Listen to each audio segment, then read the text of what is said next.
Et je relis les 4 versets que nous avons déjà lus ce matin, les 4 premiers versets. Après avoir autrefois à plusieurs reprises et de plusieurs manières parlé à nos pères par les prophètes, c'est-à-dire aux pères du peuple d'Israël, vous comprenez.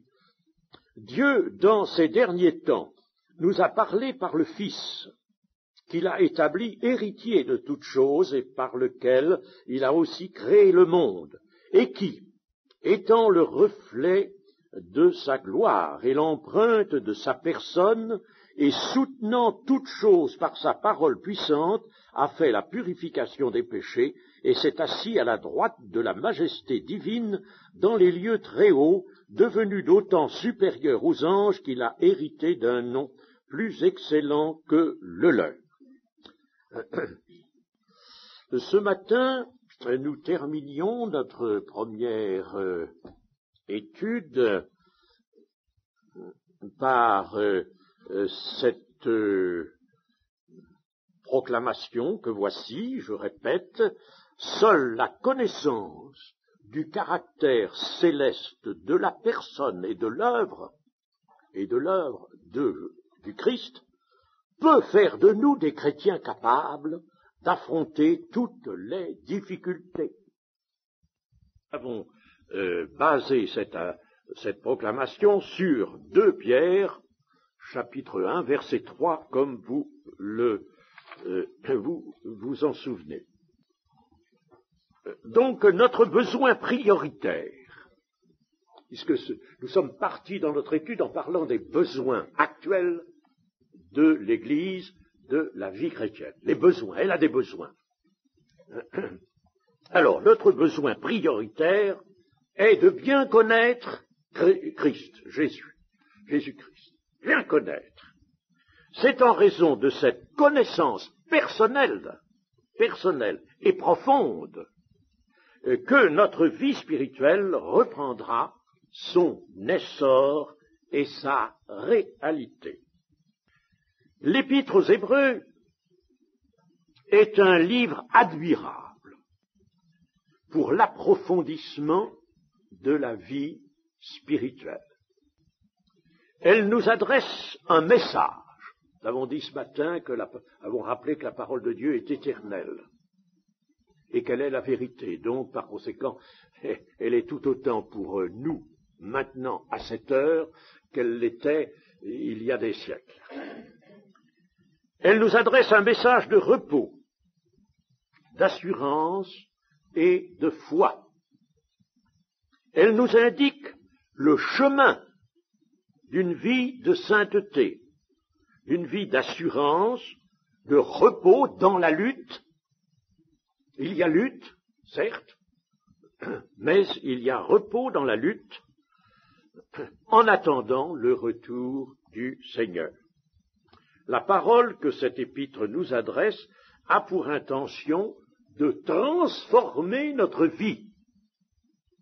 Et je vous rappelle que l'apôtre Paul nous dit « Soyez transformés, soyez métamorphosés, soyez transformés ». Eh bien, comment être transformés? L'Épître aux Hébreux nous le dit. Voulons-nous être délivrés de la tiédeur et de la pauvreté d'une vie instable? Alors, laissons-nous instruire par l'Épître aux Hébreux. Nous avons quelques petites indications à donner sur l'Épître elle-même, sur son texte. D'abord, a-t-elle un auteur? Vous savez que précédemment, c'est-à-dire au XIXe siècle encore, surtout, on attribuait l'Épître aux Hébreux à Paul, l'apôtre Paul. Les pères de l'Église, d'ailleurs, les pères de l'Église des premiers siècles, des tout premiers siècles, furent divisés sur le point de savoir quel était l'auteur de l'Épître aux Hébreux. Certains affirmaient qu'elle était de Paul. Même à l'époque moderne, il y a encore des auteurs qui affirment qu'elle est de Paul. Par exemple, Émile Guerre qui était un pasteur protestant du XIXe siècle, qui nous a laissé de très bonnes choses.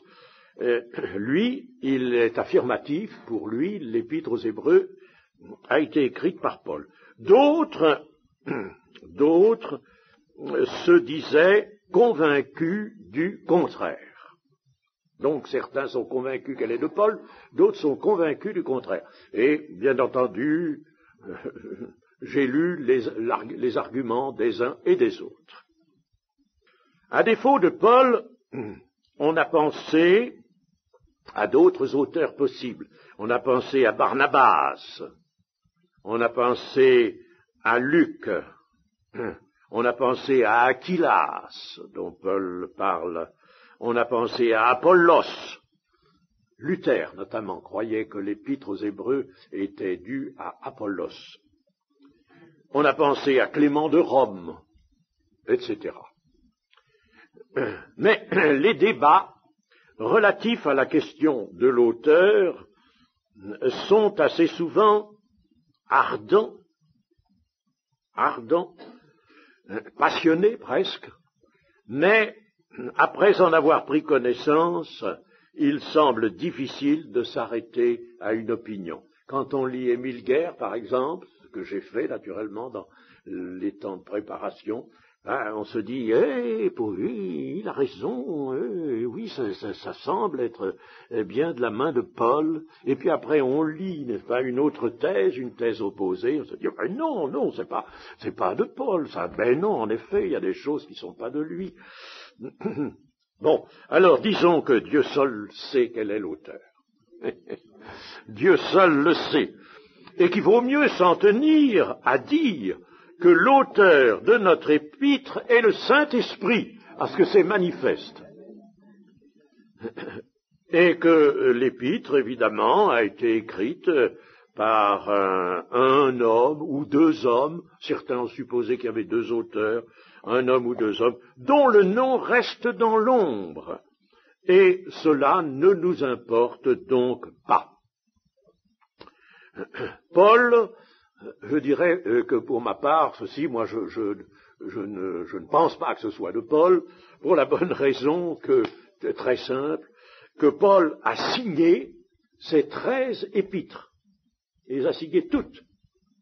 Hein? Et pourquoi n'aurait-il pas signé l'épître aux Hébreux si elle était de lui? Pourquoi n'aurait-il pas signé celle-là, n'est-ce pas? Vous voyez, voilà une réflexion très simple. Par conséquent, restons dans l'incertitude, nous n'avons pas besoin de le savoir, ça ne nous gêne absolument pas. Les destinataires, les Hébreux, eh bien, il y a une chose à remarquer, c'est que l'épître dite aux Hébreux n'était pas ainsi désignée à l'origine. Elle était une épître destinée à des chrétiens. Le titre aux Hébreux ne faisait pas partie du texte original. Il a été ajouté à une date ancienne, mais enfin, pas au début, au premier siècle, au deuxième siècle, on ne l'appelait pas l'épître aux Hébreux. Disons que si on a ajouté ce titre, c'est peut-être pour indiquer que l'épître était destinée à des chrétiens d'origine juive, plus particulièrement. Et cela semble assez probable. On a beaucoup discuté aussi sur la date de composition de l'épître aux Hébreux. Je dirais simplement, vous savez, il y a des pages et des pages qui ont été écrites à ce sujet-là. Je dirais pour moi tout simplement qu'elle a été composée avant l'an 70. Avant l'an 70. Pourquoi l'an 70? Parce que en l'an 70, Rome, les légions romaines prenaient définitivement possession de Jérusalem, du temple, qui était incendié d'ailleurs, n'est-ce pas? Et le détruisait le temple. C'est à cette année-là par l'action du général romain Titus, que beaucoup de Juifs ont été dispersés, beaucoup ont été tués. Il faut compter au moins 1 million de victimes. Il est étonnant, il serait étonnant si l'épître avait été écrite postérieurement à l'an 70, il serait étonnant qu'aucune mention de la destruction de Jérusalem ne figure dans l'épître, parce que cet événement, s'il avait été antérieur à l'épître, aurait fourni à l'auteur un argument de poids en faveur du caractère passager du culte israélite. Or, cet argument n'y est pas. Et puis, il y a une deuxième raison. Le verset 13 du chapitre 8 annonce une proche disparition de l'Ancienne Alliance.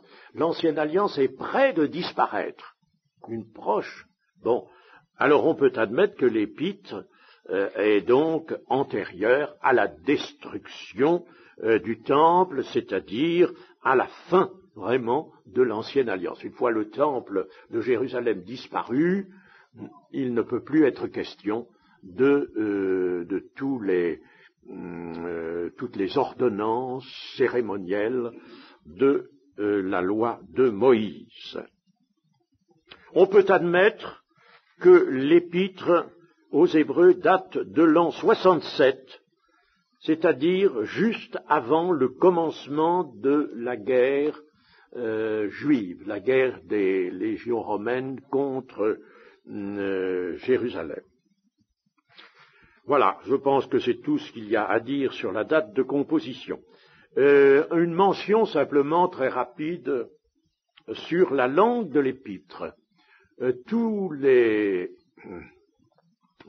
auteurs, les hellénistes bien sûr,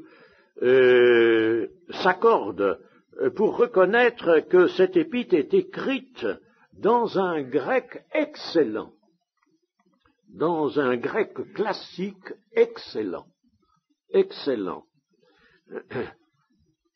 Elle se caractérise par la pureté du langage et l'élévation du style. Évidemment, il faut bien connaître le grec pour en juger. Elle a un style et un genre qui sont sensiblement différents de ceux des épîtres de Paul. En tout cas, c'est véritablement un style et une langue de premier ordre. Je ne vais pas vous donner un plan, comme on fait d'habitude, un plan détaillé de l'épître. Nous verrons bien à son étude ce qu'elle contient, mais je vais simplement vous donner une première perspective de ce que l'épître vise. Il y a d'abord un préambule, nous l'avons lu tout à l'heure. Dieu a parlé par les pères et dans les derniers temps, il a parlé par le Fils. Donc il y a un préambule qui occupe les 3 premiers versets. À part ce préambule, on peut reconnaître en somme à l'épître 4 parties, très simplement. La première partie, après le préambule, cette première partie qui vient est celle qui traite de la grandeur suprême de Jésus-Christ. La grandeur suprême de Jésus-Christ. Alors là, ça va du verset 4 du chapitre 1, chapitre 1, verset 4, au chapitre 7, verset 28. Jésus-Christ est présenté comme supérieur aux anges. D'abord, je vous dirai pourquoi. Pour nous, ça ne pose pas tellement de questions, ça, que Jésus-Christ soit supérieur aux anges. Peut-être pour les témoins de Jéhovah, parce que les témoins de Jéhovah disent qu'ils, malheureusement, ne reconnaissent pas la divinité de Jésus-Christ. Ils disent que Jésus-Christ serait un ange, un archange. Bon. Jésus-Christ est supérieur aux anges. Mais pour nous, ça ne pose pas de problème. Mais ça en posait un. Je vous expliquerai pourquoi. Jésus-Christ est supérieur à Moïse. Jésus-Christ est supérieur à Josué. Jésus-Christ est supérieur au souverain sacrificateur de l'Ancienne Alliance. Et Jésus-Christ est Melchisédek, ce personnage mystérieux sur lequel nous nous arrêterons. Jésus-Christ et Melchisédek sont placés sur le même plan. Sur le même plan. Bon, deuxième partie de notre épître, du chapitre 8, verset 1, au chapitre 10, verset 18, c'est la grandeur suprême de l'œuvre de Jésus-Christ. Grandeur suprême de l'œuvre de Jésus-Christ. La nouvelle alliance avec ce nouveau sanctuaire dans les cieux,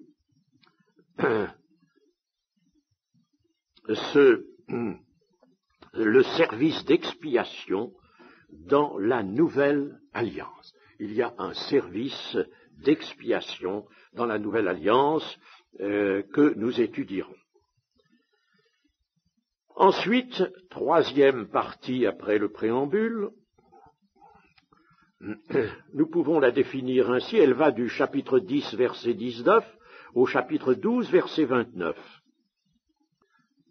On peut la définir ainsi. Puisque nous avons un sanctuaire et un souverain sacrificateur, puisque nous avons un sanctuaire dans les cieux et un souverain sacrificateur également dans les cieux, alors approchons-nous, alors retenons, alors veillons, alors n'abandonnons pas, alors sachons utiliser la foi, et alors encore persévérons et soyons patients dans l'épreuve.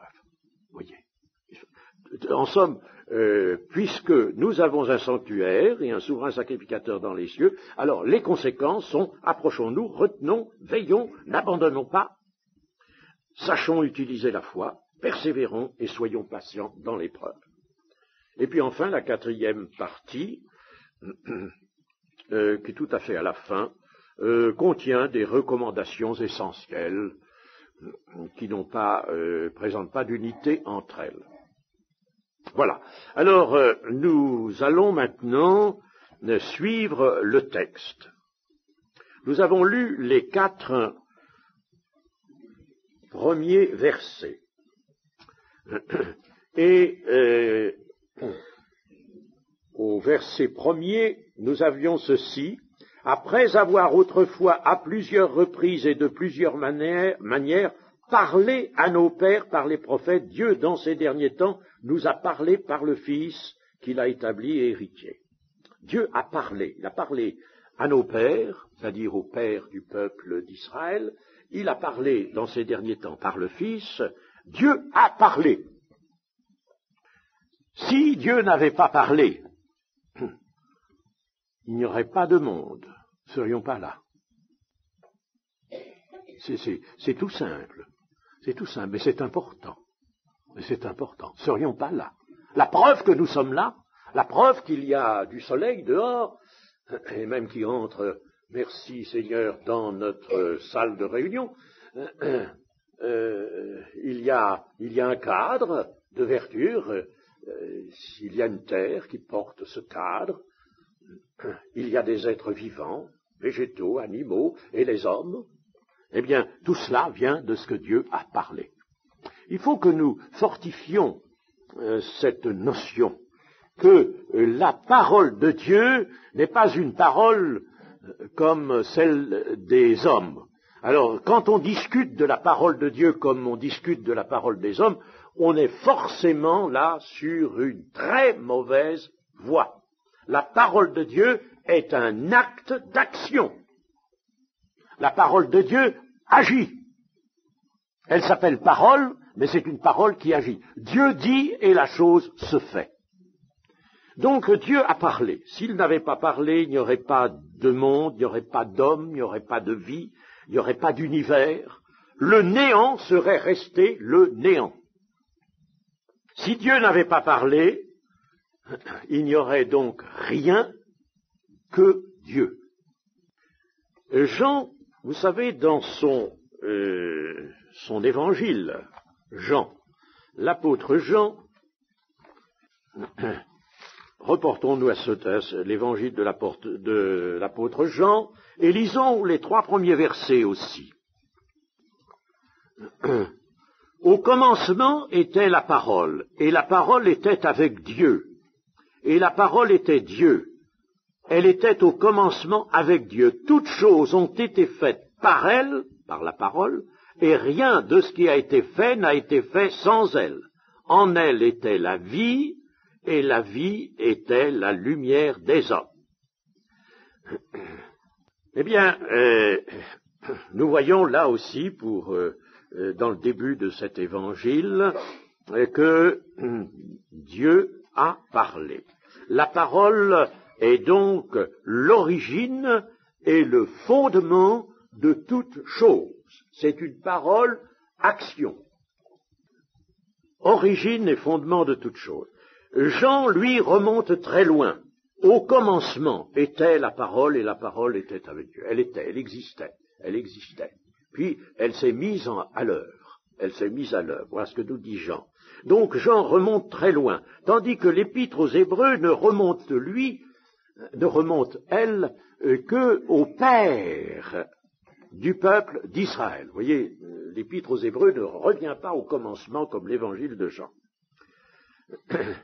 La nature qui nous environne, parle de Dieu, de sa grandeur, de son infinie puissance.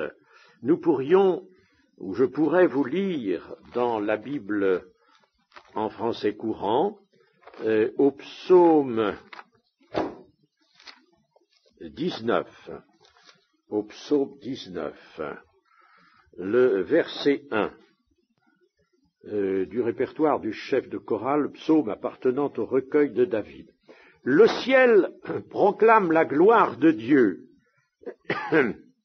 La voûte étoilée révèle ce qu'il a fait. Chaque jour en parle au jour suivant, et chaque nuit l'annonce à celle qui la suit. Ce n'est pas un discours, ce ne sont pas des mots. L'oreille n'entend aucun son, mais leur message parcourt la terre entière, leur langage est perçu jusqu'au bout du monde. Je m'arrête là. Vous voyez, donc là, ce psaume, lui, nous fait réaliser que si la nature existe, c'est parce que Dieu a parlé, et que c'est la parole de Dieu qui a vraiment tout construit. Et il faudrait que nous, pour que nous puissions réaliser des progrès dans la vie chrétienne, et par conséquent des progrès dans la connaissance profonde des choses, qui ne soit pas une connaissance d'ailleurs intellectuelle. Ce n'est pas une connaissance intellectuelle, nous avons trop de connaissances intellectuelles, nous avons trop, bien que nous ne soyons pas des grands savants, nous avons trop de connaissances intellectuelles. Il faut que nous ayons une connaissance de foi. Il faut que la foi fasse entrer dans l'être intérieur, comme dit l'apôtre Paul, dans l'être intérieur. Fasse entrer ces notions. Ce sont des notions très grandes, très hautes, des notions que notre logique, la logique des hommes, la logique de la terre ignore. Et pourtant, il faut les recevoir telles que la Bible nous les présente. Avec la logique des hommes, avec les connaissances des hommes, nous ignorons tout le reste. Nous nous enfermons, les connaissances des hommes nous enferment. C'est ce qui fait que le monde, aujourd'hui, ce monde est athée et s'enfonce de plus en plus dans l'incrédulité et dans la moquerie, dans le rejet, dans le refus. Et c'est parce que il est tellement féru de sa logique, tellement féru de ses connaissances, qu'il s'enferme, il en fait une prison, et puis il ne veut pas concevoir qu'il y ait au-dessus de cela, en dehors de cela, des connaissances plus grandes, plus hautes. Mais nous, chrétiens, nous nous ouvrons à ces connaissances. Et l'épître, la deuxième épître aux Corinthiens, nous dit que nous regardons non pas aux choses visibles, aux choses apparentes, mais nous regardons aux choses invisibles. Nous regardons, c'est-à-dire nous sommes en relation, nous recevons un message concernant les choses de l'invisible, concernant des choses que nous ne pouvons pas discuter, mais nous les recevons par la foi, et nous en avons besoin, notre cœur en a besoin pour grandir. Comment Dieu a-t-il parlé? Eh bien, il a parlé, nous dit notre épître, à plusieurs reprises et de plusieurs manières. Il a parlé donc par des inspirations directes, par des inspirations, je crois que encore maintenant, sans naturellement qu'il soit question d'ajouter la moindre idée, le moindre mot à l'écriture actuelle, mais que Dieu peut toujours parler par des inspirations directes, par des visions. Des visions, vous savez, il y en a de différentes sortes, de différentes sortes des visions. Par des visions, par des songes. Autrefois, il a parlé par le moyen des Urim et des Tumim.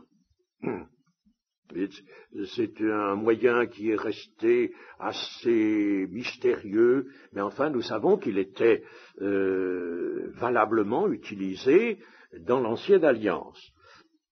Il a parlé par les prophètes qu'il avait établis. Donc il avait parlé, en effet, à plusieurs reprises et de plusieurs manières. Et les paroles de Dieu ont toutes pris la même direction, le même objet. Toutes les paroles de Dieu ont pris la même direction, le même objet, la grande unité des Écritures. Et cette direction, cet objet, c'est le Messie et le salut qui vient par lui. Dieu, dans ces derniers temps, nous a parlé par le Fils, nous dit encore le préambule de notre épître. Les temps ou les jours, parce que quelquefois dans certaines versions c'est non pas le mot temps mais le mot jour, les temps ou les jours qui sont les derniers. Dieu donc nous a parlé dans les temps ou les jours qui sont les derniers. Cette nouvelle manière de parler est la dernière. La dernière. Il n'y en aura aucune autre. Quand Dieu parle par son Fils, c'est la fin. Avant, il avait parlé par des visions, par les Urim et Tumim, il avait parlé par les prophètes. Mais là, il parle par le Fils. Et alors là, c'est la fin des temps. C'est la fin des temps. Et pourquoi? C'est dans les jours qui sont les derniers que Dieu a parlé par son Fils. Ça ne peut pas être autrement. C'est la fin des temps. C'est la révélation de Dieu finale, celle qui atteint le terme des révélations. Quand Jésus vint sur la terre et qu'il y fut crucifié, l'on était déjà parvenu à la fin des siècles. C'est ce qu'on exprime d'une façon un peu plus savante, en disant que l'Église est tout entière, le temps de l'Église est tout entier placé dans les temps eschatologiques. Toute l'Église est eschatologique. Tout le temps de l'Église est eschatologique, c'est-à-dire est vraiment temps de la fin. Alors, quand Jésus est venu, on était parvenu à la fin des siècles, c'est-à-dire à la période qui va conduire à la fin de l'histoire des hommes. La fin du monde, c'est la fin de l'histoire des hommes. Dieu a parlé par son Fils. En somme, les prophètes ont exercé un ministère préparatoire qui ne pouvait réaliser pleinement le dessein de Dieu. La délivrance du péché et la communication de la puissance de vie ne s'y trouvaient pas. Quand Dieu a parlé par les prophètes, il n'y avait pas la délivrance du péché, il n'y avait pas la communication de la puissance de vie. Il fallait que le Fils de Dieu vienne vers les hommes en tant que parole de Dieu qu'il est, parole agissante, possédant en toute sa personne l'expression même des desseins de Dieu. Je dis bien dans toute sa personne, l'expression des desseins de Dieu. Quand Jésus agit, qu'il parle, qu'il agit, ce sont les desseins de Dieu qui se mettent en place. Et il était porteur de la vie divine et dispensateur de l'amour du Père. Il fallait que le Fils vînt pour réconcilier l'homme perdu avec le Dieu souverain et juste, pour le libérer de son état de péché et de sa condamnation, et pour établir la communion de l'homme pardonné avec le Père par le Saint-Esprit. Vous savez, Jésus disait, moi je suis d'en haut, vous êtes d'en bas. Alors, lui, il est d'en haut. Pourtant, il est descendu, il est venu, il s'est abaissé, il n'a pas regardé comme une proie à arracher d'être égal à Dieu, et puis, il a paru comme un simple homme, il est entré dans une chair semblable à celle du péché. Et en somme, donc, vous voyez le Seigneur Jésus-Christ entre cette masse humaine, pécheresse, ces hommes pécheurs, ces hommes ravagés, torturés par le péché et ses conséquences, vous les voyez là sur la terre, et le Dieu 3 fois saint. Et puis, entre deux, voici que là, il y a Jésus, qui est un avec le Père, parce qu'il est Dieu, il est un avec le Père. La parole de Dieu est Dieu, il est un avec le Père. Et de l'autre côté, il est un avec les hommes, puisqu'il est entré dans la famille humaine. Et il a revêtu notre humanité. Donc, il tient la famille humaine d'un côté, il tient Dieu d'autre part, et lui au milieu, qu'est-il? Le médiateur. Le médiateur. Le médiateur. Comme le précisera notre épître, il est le médiateur. Et alors, l'homme veut-il quelque chose de Dieu? Il faut qu'il passe par le médiateur. C'est dans le médiateur, là, qu'il trouvera tout ce que Dieu entend lui donner pour son salut. Le Fils, nous est-il dit, est héritier de toutes choses. Et c'est par lui que Dieu a créé le monde. La création, en effet, a été accomplie par le Fils. L'Épître aux Colossiens nous le rappelle. L'Épître aux Colossiens, dont je pourrais lire dans la Bible en français courant. Épître aux Colossiens, tout au début. Colossiens, chapitre 1, verset 15. Le Christ est l'image visible du Dieu invisible. Il est le Fils premier-né supérieur à tout ce qui a été créé. C'est ce que notre épître va s'appliquer à mettre en lumière. Il est le premier-né supérieur à tout ce qui a été créé. Car c'est par lui que Dieu a tout créé dans les cieux et sur la terre. C'est par lui.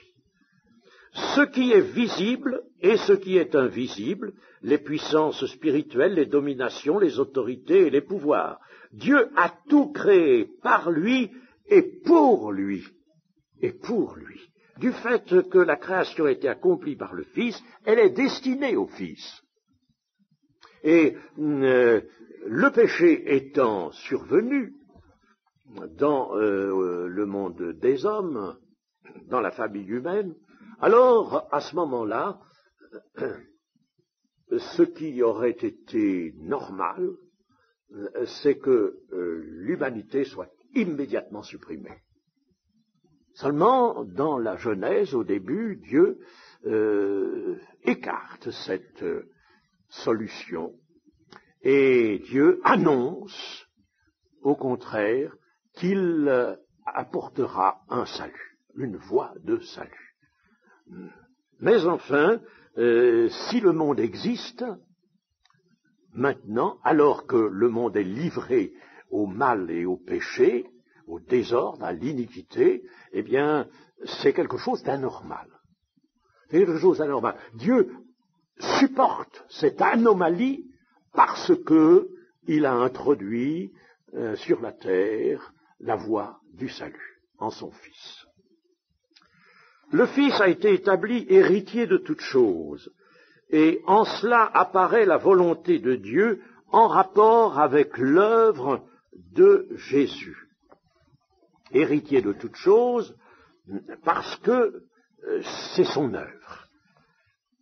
Je vais maintenant lire au chapitre 2 de l'Épître aux Hébreux et les versets 7 et 8. Nous sommes là, nous y repasserons tout à l'heure, nous sommes là dans la citation du psaume 8. Tu l'as abaissé pour un peu de temps au-dessous des anges, tu l'as couronné de gloire et d'honneur, tu as mis toutes choses sous ses pieds. En effet, en lui soumettant toutes choses, Dieu n'a rien laissé qui ne lui fût soumis. Et puis, dans le psaume 2, également, le psaume numéro 2, verset 8, psaume 2, verset 8, nous lisons « Demande-moi, et je te donnerai les nations pour héritage. » Vous voyez, c'était bien dans la pensée de Dieu, dans le plan de Dieu, de faire de son Fils l'héritier de toutes choses. Demande-moi, je te donnerai les nations pour héritage, les extrémités de la terre pour possession. Tu les briseras avec une verge de fer, tu les briseras comme le vase d'un potier.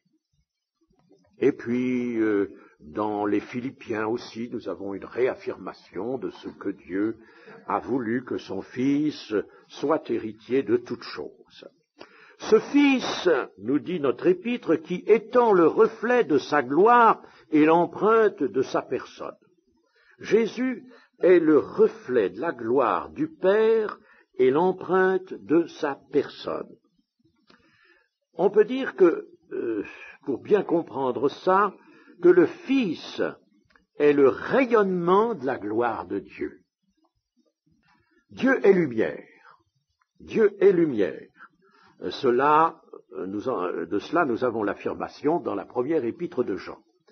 Et le Fils peut être considéré comme le rayonnement venu de Dieu, car c'est par lui que la glorieuse lumière nous parvient. Parce que c'est très beau d'affirmer, mais il faut démontrer par l'Écriture. C'est l'Écriture qui nous permet d'asseoir tout ce que nous affirmons. Je prends Ésaïe 42:6. Ésaïe 42:6. Moi, l'Éternel, je t'ai appelé pour le salut, et je te prendrai par la main, je te garderai, et je t'établirai pour traiter alliance avec le peuple, pour être la lumière des nations. Dans le début de l'évangile de Luc aussi, Luc chapitre 2 et verset 32, nous avons ceci, 2:32, lumière, ça il est parlé de Jésus, de l'enfant qui va naître, lumière pour éclairer les nations et gloire d'Israël ton peuple. Donc, voyez, n'est-ce pas, que le plan de Dieu apparaît bien ici. Dieu a voulu que son Fils soit le rayonnement de sa gloire. Le soleil n'est connu que par la lumière qu'il nous envoie. S'il ne nous envoyait pas de lumière, nous ne soupçonnerions pas même son existence. Il y a des étoiles qui ne rayonnent rien du tout, des quasars, on les appelle, et ces étoiles, on est arrivé à déceler leur existence, mais elles ne se révèlent pas par un rayonnement de lumière. Mais là, nous pouvons dire que le soleil est connu par la lumière qu'il nous envoie. Le texte dit que Jésus est l'empreinte de la personne du Père, car en effet, comme un fils ressemble à son Père, ainsi le Fils de Dieu porte l'empreinte de la personne de Dieu. Et par exemple, considérons ceci. Dieu est infini. Ça, c'est une chose, une affirmation capitale, cela. Dieu est infini. Si Dieu était fini, Dieu pourrait être piégé quelque part. Dieu pourrait être surpassé par quelque chose. Mais il est infini, il n'est surpassé par rien du tout. Il est infini. Dieu est infini. C'est son, on peut dire, ce caractère essentiel qu'il faut considérer. Dieu est infini et il ne peut placer son empreinte que dans celui qui est lui-même infini. Alors, ceux qui ne croient pas à la divinité de Jésus, voyez cette simple remarque.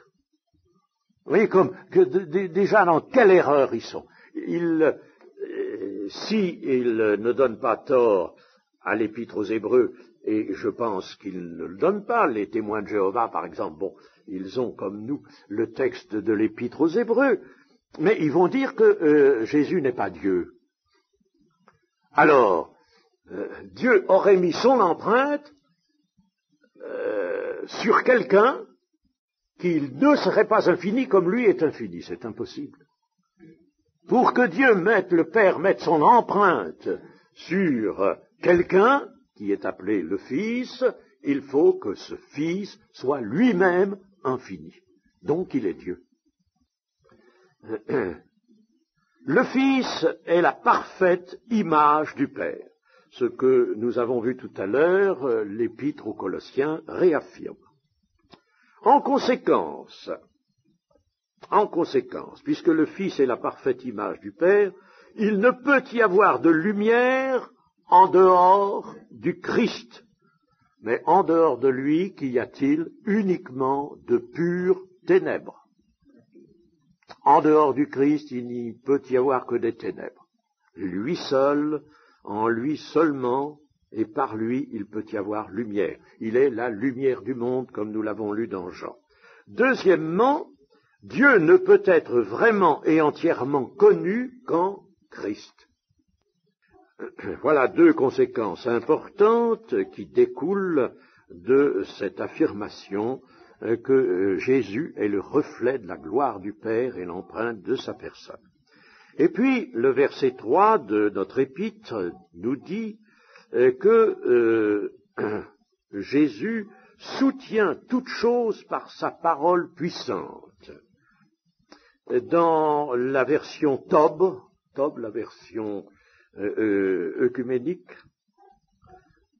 mais le mot œcuménique qui est attaché à cette version, la version TOB, traduction œcuménique de la Bible, il ne faut pas lui prêter là un sens péjoratif, un sens mauvais, parce que cette traduction est bonne. Elle a des défauts. Quelle est la traduction qui n'en a pas? Bon, elle a des défauts, mais elle a de grandes qualités. En tout cas, moi, quand elle n'était pas parue, j'étais très méfiant, mais depuis sa parution, je me suis réjoui parce que c'est vraiment une Bible qu'on est donc que tout le monde soit obligé de reconnaître la traduction dite œcuménique de la Bible. Eh bien, dans cette traduction, à la place de soutenant toute chose par la parole puissante, il y a Jésus porte l'univers par la puissance de sa parole. Il porte l'univers. Dans la version de Jérusalem, il soutient l'univers par sa parole puissante. Ayant créé toutes choses, c'est aussi par lui que toute chose subsiste. Ça, l'épître aux Colossiens le réaffirme aussi dans le verset 17 du chapitre 1er. Porter l'univers, porter la création ou soutenir la création, cela veut dire maintenir en existence, d'une part, donc par sa parole, Jésus maintient en existence, puisque le Père l'a résolu en raison du plan de salut, il maintient donc l'univers en existence, et deuxièmement, porter ou soutenir, ça veut dire aussi gouverner. Gouverner. La conservation du monde met en jeu constamment l'action créatrice. Elle est constamment en jeu. Si nous voulons en avoir une petite idée, enfin une idée quand même, pensons aux végétaux, aux arbres particulièrement, qui, je parle des arbres à végétation caduque, ils paraissent morts en hiver, morts. Ils se réveillent au printemps et ils vont porter là des fleurs et ensuite des fruits. Et la substance de ces fleurs et de ces fruits ne résidait pas dans l'arbre mort. Il n'y était pas. Elle n'y était pas, cette substance. Il n'y avait pas la substance du fruit. Quand vous mangez une belle pomme, comme ça, vous avez pris sur le pommier, hein, eh bien, quelques mois plus tôt, quand l'arbre était mort, la substance de cette pomme n'y était pas. Vous mangez donc là quelque chose, un fruit, dont la substance est apparue à travers l'arbre. L'arbre a été le moyen, mais il ne possédait pas cette substance du fruit. Alors là, que s'est-il passé? Il y a tout simplement eu un processus de création. Un processus de création, tout simplement. Oh, bien sûr, aujourd'hui, tous les savants qui étudient la génétique vont nous dire, mais je vais vous expliquer, moi, comment, n'est-ce pas, en raison des gènes, telle chose est arrivée, telle chose arrive, il faut ceci. Oui, ils sont bien gentils. Ils nous disent, ils sont arrivés évidemment à pénétrer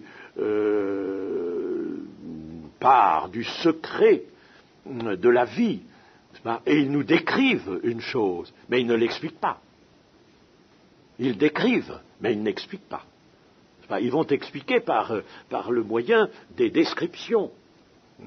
Et les expériences qu'ils ont faites, ils ont vu qu'en faisant telle et telle chose, on aboutit à ça. Bon, alors ça va leur donner un moyen d'explication. Mais on n'explique pas la chose, parce que c'est l'action créatrice de Dieu qui continue à s'exercer dans la création. Les êtres aussi, dont notamment les corps humains, sont en continuelle rénovation. J'ai eu l'occasion de le dire, vous savez que tous les 7 ans environ, nous avons changé de matière. La substance de notre chair, de nos tissus, de nos muscles, de nos os, toute cette substance a été entièrement renouvelée par chaque cycle de 7 ans.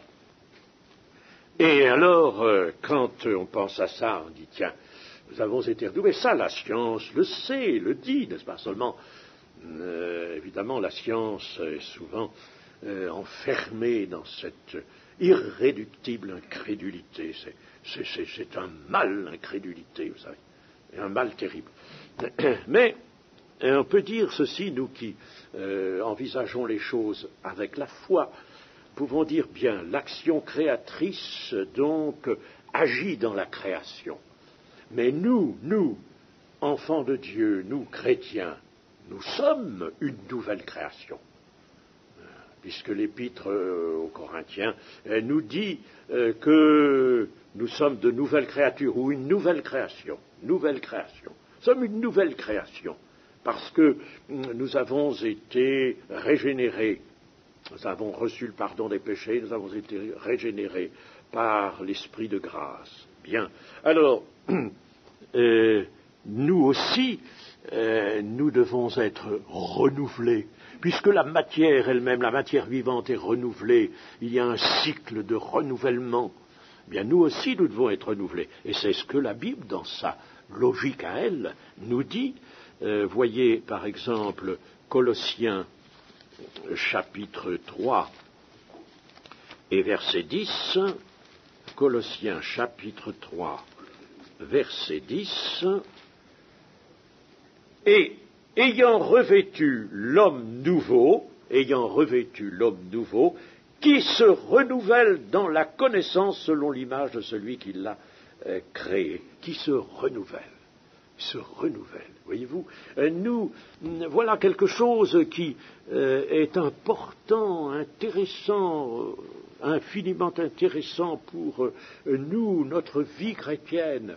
Dieu a prévu un renouvellement de ce que nous sommes spirituellement. Notre corps se renouvelle, mais notre homme nouveau en nous se renouvelle de jour en jour. Il se renouvelle. Donc, nous sommes une nouvelle création et nous sommes toujours sous l'action créatrice de Jésus-Christ. Alors, l'Épître rappelle aussi que Jésus a fait la purification des péchés. En tant que sacrificateur, souverain sacrificateur, et comme victime expiatoire, il a fait la purification des péchés. Il est l'agneau qui ôte les péchés, après les avoir expiés par l'offrande de sa personne, donnant sa vie de lui-même, comme il l'a précisé dans Jean 10, personne ne me l'ôte, je la donne de moi-même. L'Épître s'étendra sur cette œuvre de Christ. Nous aurons l'occasion de le voir par la suite. La parole de Dieu se traduit, disions-nous, toujours en acte. C'est une parole acte, toujours. La purification des péchés constitue le fondement de l'œuvre de Christ. Cette purification commande la rédemption et la régénération. La rédemption, c'est le rachat. Le rachat. Il faut que Dieu nous reprenne. Et il faut que Dieu nous arrache aux puissances mauvaises qui nous tenaient, qui avaient fait de nous leur proie. Alors, la rédemption et la régénération. Et ces deux opérations sont conséquences du pardon des péchés, qui est une purification. Et c'est cette purification qui est aussi appelée justification. La justification, c'est aussi la purification. Et cette justification ne peut provenir que d'une vie de victoire et d'une accession de notre humanité à la perfection, et tout cela s'est opéré dans la personne même de Jésus. Jésus s'est assis à la droite de la majesté divine dans les lieux très hauts. Il s'est assis à la droite de la majesté divine dans les lieux très hauts. Je voudrais vous rappeler à cette occasion ce que dit l'Épître aux Éphésiens, chapitre 1 et verset 20. Il l'a déployé, la puissance, il l'a déployé en Christ en le ressuscitant des morts et en le faisant asseoir à sa droite dans les lieux célestes, au-dessus de toute domination, de toute autorité, de toute puissance, de toute dignité et de tout nom qui se peut nommer, non seulement dans le siècle présent, mais encore dans le siècle à venir. Il a tout mis sous ses pieds et il l'a donné pour chef, c'est-à-dire pour tête suprême à l'Église, qui est son corps, la plénitude de celui qui remplit tout et en tous. Donc, le Seigneur, notre Dieu, notre Père, a mis dans son dessein cette résolution de faire asseoir son Fils à sa droite. Nous avons en somme deux phases qui se tiennent. Première phase, la purification des péchés qui s'opère sur la terre. Elle s'opère sur la terre, la purification des péchés. Deuxième phase, l'élévation du Christ s'asseyant à la droite de Dieu. Et cette phase se situe dans le ciel. Voyez, la première phase, elle est sur la terre, la purification des péchés. C'est Jésus mourant sur la croix pour expier les péchés, sur la terre. Et puis la deuxième phase, l'élévation du Christ s'asseyant à la droite de Dieu, qui se situe dans les lieux très hauts. Et alors, attention, tout homme, toute femme, en se convertissant, connaît ces deux aspects de l'œuvre de Christ. Tout homme, en effet, en se convertissant, reçoit le pardon de ses péchés en raison de l'œuvre de la croix. En raison de la croix. Il reçoit le pardon de ses péchés. Nous avons dit que c'était fondamental. Puis, partageant la résurrection du Sauveur, il est emmené lui aussi dans les lieux célestes, la seconde phase. Alors, cela, c'est excessivement important, et ce qui est important, c'est que nous puissions y attacher une foi solide, en dehors de toute tentative de raisonnement quelconque, d'explication proprement humaine. Alors, voyons Éphésiens chapitre 2, verset 4. Mais Dieu qui est riche en miséricorde à cause du grand amour dont il nous a aimés, nous qui étions morts par nos offenses, nous a rendus à la vie avec Christ. C'est par grâce que vous êtes sauvés. Il nous a ressuscités ensemble. Il nous a ressuscités ensemble avec Christ. Et nous a fait asseoir ensemble dans les lieux célestes en Jésus-Christ, afin de montrer dans les siècles à venir l'infinie richesse de sa grâce par sa bonté envers nous en Jésus-Christ. Est-ce que nous croyons que nous sommes assis dans les lieux célestes? Vous allez me dire, moi je suis assis actuellement dans cette salle de la Ligue pour la lecture de la Bible au Mas de Sumène, dans le Gard, en France, sur la terre. Je suis assis là. Eh bien oui, mais c'est notre corps qui est assis là. Et notre esprit, bien sûr, est conscient de cela. Nous sommes conscients de cela. Mais nous devons par la foi être conscients aussi que nous sommes assis dans les lieux célestes. Nous allons reprendre ce passage-là dans l'épître aux Éphésiens. Je veux dire l'épître aux Éphésiens, c'est bien aux Éphésiens, mais je veux dire dans la traduction œcuménique. Alors, chapitre 2, verset 5. Lorsque nous étions spirituellement morts à cause de nos fautes, il nous a fait revivre avec le Christ. C'est par la grâce de Dieu que vous êtes sauvés. Dans notre union avec Jésus-Christ, Dieu nous a ramenés à la vie avec lui pour nous faire régner avec lui dans le monde céleste.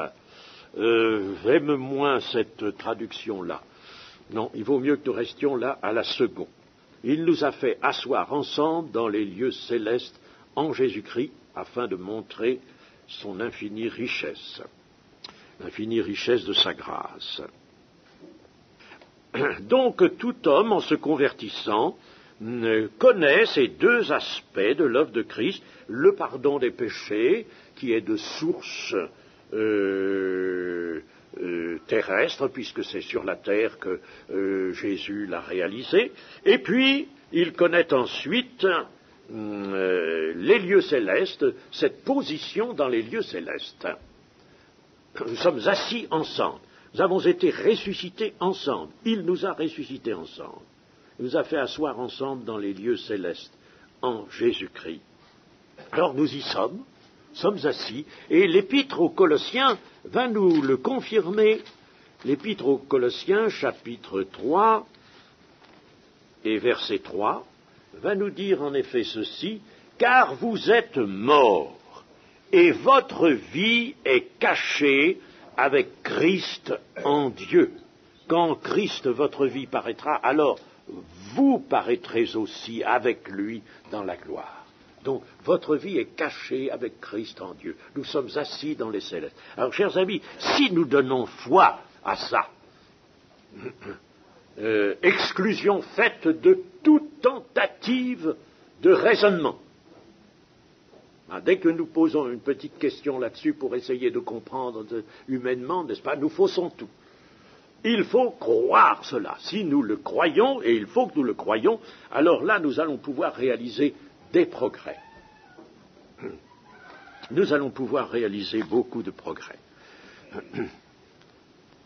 Et alors, quand celui qui s'est converti à Jésus-Christ et qui est assis, lui aussi, dans les lieux célestes, là, eh bien, alors, Christ établit dans son cœur le règne des cieux. Tout simplement.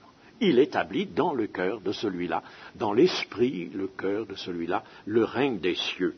Et c'est ce qui explique ce qu'a dit le Seigneur Jésus dans l'évangile de Matthieu, et que je vais vous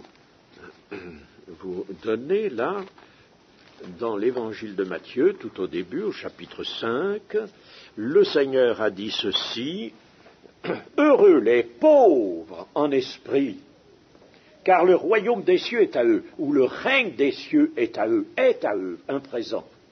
Heureux les pauvres en esprit, ça veut dire heureux ceux qui ne se targuent pas de vouloir raisonner et opposer à la parole de Dieu leur petite mécanique humaine de pensée. Leur pensée humaine. Heureux ceux-là, ils sont pauvres en esprit, bon, parce qu'ils ne veulent pas faire agir une pensée humaine contre la parole de Dieu. Ils sont heureux. À ce moment-là, eh bien, le règne des cieux est à eux. Dieu fait régner les cieux dans leur cœur. Et nous avons au verset 10 la même chose. Heureux ceux qui sont persécutés pour la justice, car le royaume des cieux est à eux, car le règne des cieux est à eux maintenant. Ils sont dans le règne des cieux. En montant au ciel, Christ est allé préparer une place à ses disciples, vous savez, il l'a dit, qui eux aussi iront au ciel, après leur mort, dans des corps nouveaux. Mais pour l'immédiat, le Christ ouvre le sanctuaire céleste et en permet la libre entrée à ses rachetés. Pour l'instant, il permet à l'esprit de ses rachetés d'entrer dans le sanctuaire céleste. Et cette entrée, nous en jouissons uniquement si nous y attachons cette foi sainte, cette foi d'enfant, cette foi heureuse, qui fait absolument table rase de tout raisonnement. Les rachetés peuvent donc vivre leur vie chrétienne assis dans les cieux. Et c'est alors que cette vie se manifeste en sa force. Si nous vivons étant assis dans les cieux, au lieu d'être préoccupés par toutes sortes de choses qui nous éloignent, qui nous troublent, même dans des choses touchant l'Église, des questions secondaires, des aperçus, sortes d'aperçus de personnes, des aperçus matériels, tout ça. Nous nous laissons accaparer. Le diable nous amuse avec tout ça. Parce qu'il ne veut pas que nous sachions que nous sommes assis dans les célestes et que nous vivons notre vie chrétienne étant assis dans les lieux célestes. Les destinataires de l'épître aux Hébreux ignoraient cela. Ils ignoraient cela. Ils étaient donc surtout des Hébreux. Ils ignoraient cela. Et je crois qu'on peut dire que dans l'Église aujourd'hui, on l'ignore encore. Et alors, ces destinataires s'efforçaient de vivre leur foi sans les ressources spirituelles nécessaires. Voilà. À quoi on arrive hein? Nous essayons de vivre notre foi, oui, bien sûr. Hein, nous avons des convictions, essayons de vivre notre foi, mais nous n'avons pas les ressources spirituelles nécessaires. Et alors, ces Hébreux s'en tenaient aux vérités élémentaires de la parole de Dieu. Arrive souvent les vérités, bien sûr, la parole de Dieu est toujours vérité, mais les vérités élémentaires, hein, les vérités tout à fait élémentaires de la parole de Dieu, considérées surtout à travers une vue humaine, si bien que leur vie se traînait littéralement au milieu des difficultés. Alors voilà, ce qui nous arrive, nous, enfin je dis nous, d'une façon assez générale, dans nos églises aujourd'hui, n'est-ce pas, on se traîne au milieu des difficultés. Heureux, tant mieux s'il y en a qui peuvent échapper à cela, bon, mais il faut bien dire que tout de même c'est assez général. Il est nécessaire et il est excellent de s'approprier l'œuvre de Christ à la croix. Mais, bien sûr, c'est excellent, on ne peut pas dire que c'est mauvais. Il faut s'approprier l'œuvre de Christ à la croix. Mais il faut aller plus loin. Christ n'est pas resté cloué sur la croix. Il y a d'autres choses après. Et il y a une chose grande, c'est que nous venons de voir, c'est qu'il est assis dans les cieux. Et que là, il est la tête du corps de Christ. Eh bien, c'est dû à la croix, certes. Mais c'est après la croix. Il s'est passé d'autres choses. Et il faut que nous suivions cela, ce plan, ce dessin. Voyez-vous? Alors, c'est très bien donc de s'approprier l'œuvre de Christ à la croix, mais il faut aussi s'approprier son œuvre actuelle au ciel. Il faut s'approprier son œuvre actuelle au ciel, où il est la tête de l'Église. Il faut le connaître comme l'agneau qui ôte le péché du monde, ça c'est une chose primordiale, bien sûr, mais aussi il faut le connaître ensuite en tant que souverain sacrificateur qui nous introduit dans le sanctuaire de la communion avec notre Père céleste. C'est sur cette importante vérité qu'insistera l'Épître aux Hébreux. L'Épître aux Hébreux, en somme, va prendre des chrétiens qui sont, oui, ils sont d'accord, ils sont conscients que leurs péchés leur sont pardonnés sur la base de l'œuvre de Jésus sur la croix, et puis ils ne vont pas plus loin. Ils ne vont pas plus loin. Alors, ça ne marche pas. Ils connaissent évidemment l'œuvre passée du Seigneur Jésus, qui est fondamentale, nous l'avons dit, heureusement, nous l'avons bien dit, donc bien précisé, mais ils ne vont pas plus loin. Alors, évidemment, la vie chrétienne ne peut pas être vécue comme dans la sérénité, comme il le faudrait, dans la force de l'esprit. Il ne faut absolument pas que la vie terrestre se déroule selon nos propres conceptions. Un défaut, ça, n'est-ce pas? Selon nos propres conceptions. Ah, combien j'en ai vu de chrétiens qui m'ont expliqué qu'ils pensaient qu'ils croyaient et qu'ils avaient vu cela, ils avaient organisé que c'était bien comme ça, etc. Ils étaient en plein dans leur conception. Mais non, mais non, mais non. Il ne faut pas cela. D'ailleurs, attention, tout cela est entaché d'orgueil. Un orgueil que l'on appelle quelquefois spirituel. Mais il faut que la vie terrestre, la vie chrétienne terrestre, se déroule selon la vocation céleste. Et c'est d'en haut qu'il faut qu'elle soit dirigée. C'est d'en haut qu'il faut qu'elle soit inspirée, dirigée, d'en haut. Tout dans la vie chrétienne est d'essence spirituelle. Tout est d'essence spirituelle. Assez d'une vie d'église que nous arrivons à faire entrer dans nos conceptions.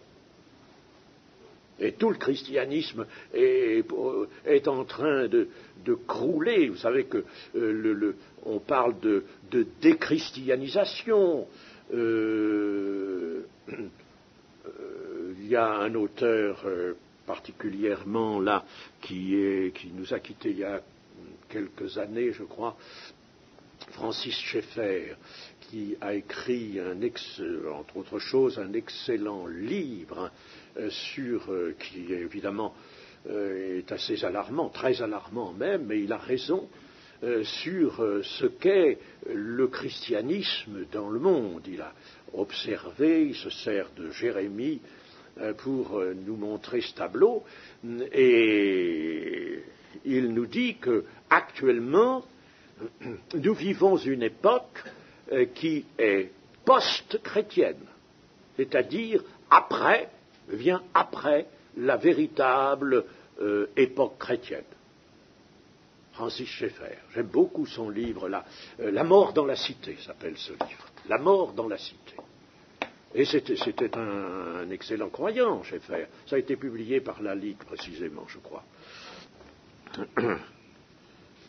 Remarquons que le Saint-Esprit ne fut répandu qu'après l'ascension et la glorification du Seigneur. C'est pour cela que le royaume des cieux peut descendre dans les cœurs et dans les vies. Alors on peut noter, et je vais m'interrompre dans une minute, on peut noter, premièrement, Dieu parla par le Fils Jésus-Christ, donc Jésus-Christ est prophète. Jésus-Christ est prophète. Il est dans son office de prophète.